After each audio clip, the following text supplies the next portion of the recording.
जानते हो बाइबल क्या कहती है? परमेश्वर को यह भाया भी है कि कुछ कुछ लोग धोखे में रहें। धोखा समझते हैं? कितने लोगों ने ये वचन पढ़ा है थिस्सलुनीकियों की पत्री में कि परमेश्वर ने अलाउ किया है कुछ लोगों के ऊपर वो धोखे में ही जीते रहे।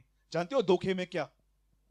एक बार मैं एक मीटिंग में गया था, वहां पर एक व्यक्ति अन्य भाषाओं में बात कर रहा था, और समटाइम्स, हमेशा नहीं, कभी कभी मैं ये समझ पाता हूं कि लोग अन्य भाषा में क्या बात कर रहे हैं।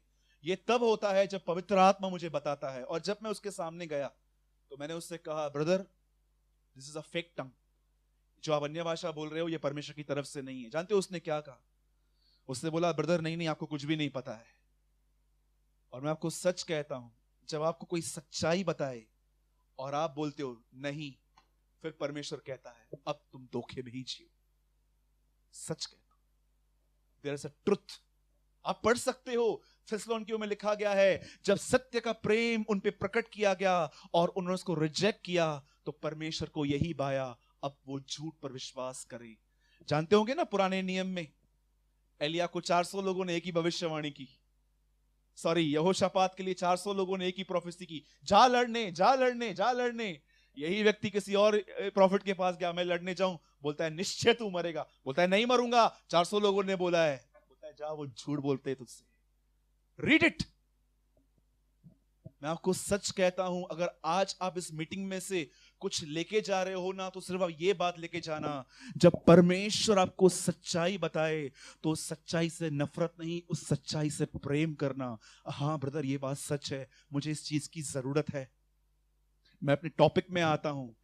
कहिए मेरे पीछे, परमेश्वर जो कल्पनाएं मेरे विषय में करता है उन्हें वो जानता है, और वो अंत में मेरी सारी इच्छा को, मेरी आशाओं को पूरा करेगा।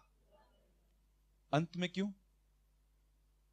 एक ब्रदर हैं, बाहर रहते हैं, उनकी उम्र कुछ 39 साल थी, तो उन्होंने मेरे को कहा कि प्लीज मेरे लिए प्रे करो, मेरा शादी हो जाए। तो मैंने ये वचन कहा तो बोला, ब्रदर आपने कहा अंत में, मतलब क्या बुढ़ापे के बाद शादी करेगा क्या? मैंने कहा नहीं नहीं ब्रदर, परमेश्वर आपको सही समय पे सब कुछ देगा, डोंट वरी। आप में से कितने लोग आज के बाद या कहेंगे, जब भी आपके अंदर टेंशन घुसेगा, आप ये कन्फेस करेंगे, मेरा परमेश्वर जो मेरे बारे में कल्पनाएं करता है वो उन्हें जानता है, वो पूरा करेगा। टेंशन में मत जियो, प्रभु आपके साथ है, वो आपका कुशल करेगा। और याद रखना, जो समय आप फेस कर रहे हो इसमें आपकी बहुत उन्नति भी हो जाएगी। ठीक है? कहिए आमीन। आइए हम सब एक छोटे से वर्ड में आएंगे। आज प्रभु बोझ है।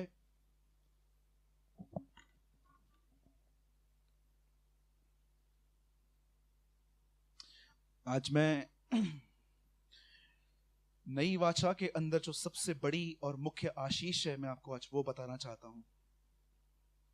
जिनके पास भी वचन है, हम सब खोलेंगे ये हेजकल की किताब।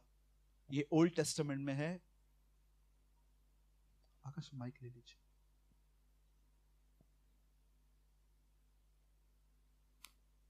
36वां अध्याय, चैप्टर 36। मैं इस वर्ड में आने से पहले एक चीज सिंपली शेयर करना चाहता हूं। आप में से कितने लोग नई और पुरानी वाचा में डिफरेंस समझते हैं?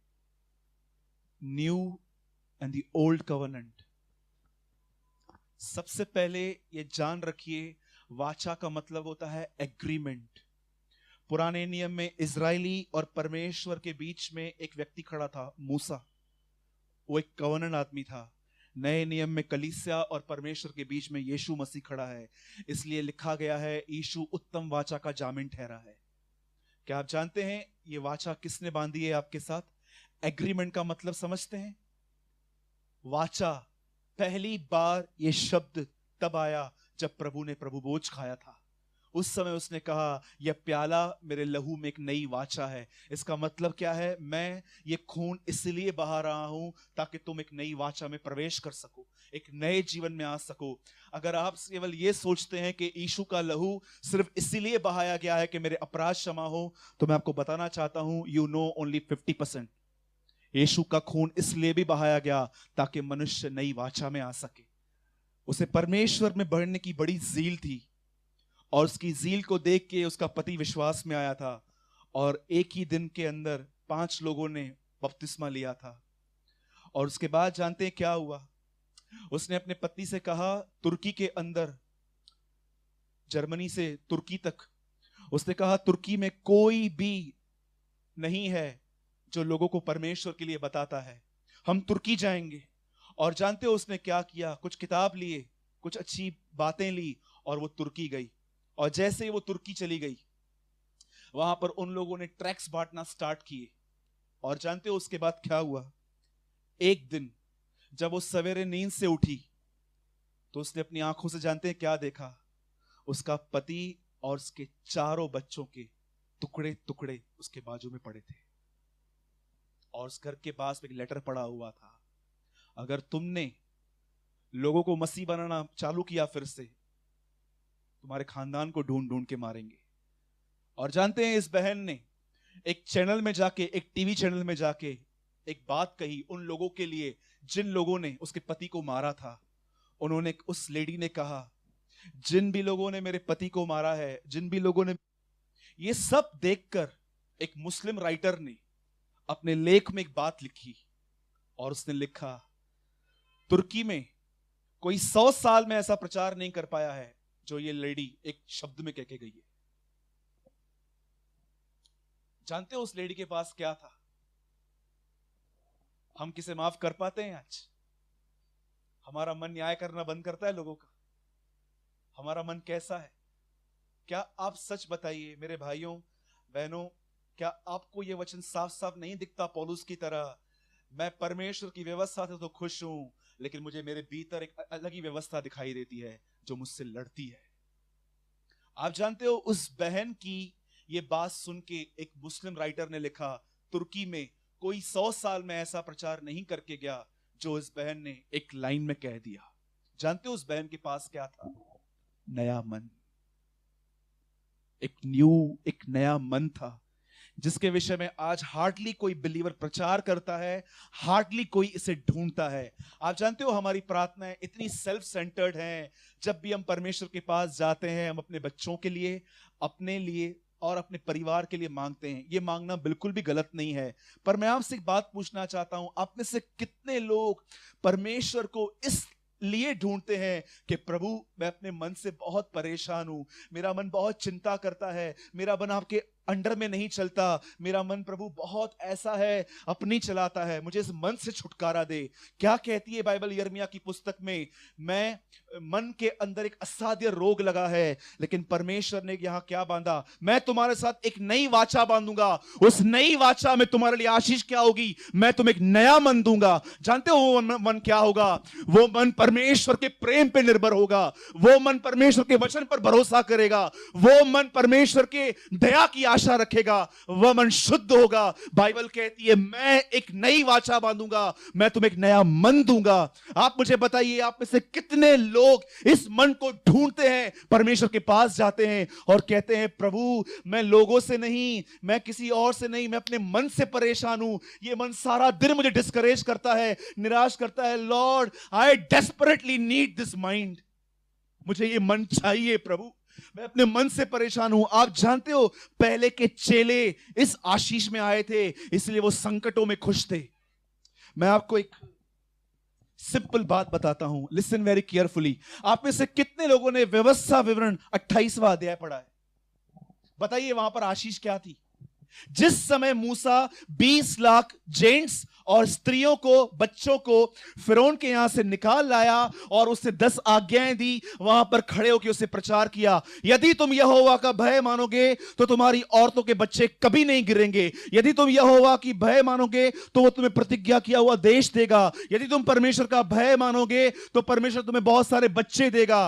और जानते हो आशीष अर्थली थी और पनिशमेंट भी अर्थली थी, और अगर तुम उसके विरुद्ध चलोगे तो परमेश्वर शत्रुओं को तैयार करेगा तुम्हें मारने के लिए।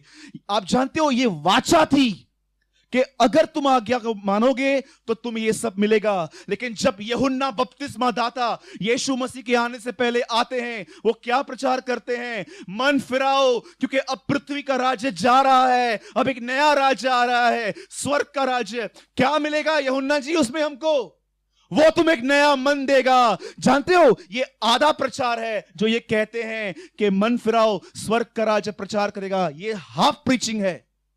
तो ब्रदर फुल क्या है? मन फिराओ, परमेश्वर की ओर फिरो, वह मेमना तुम्हारा पाप उठा लेगा।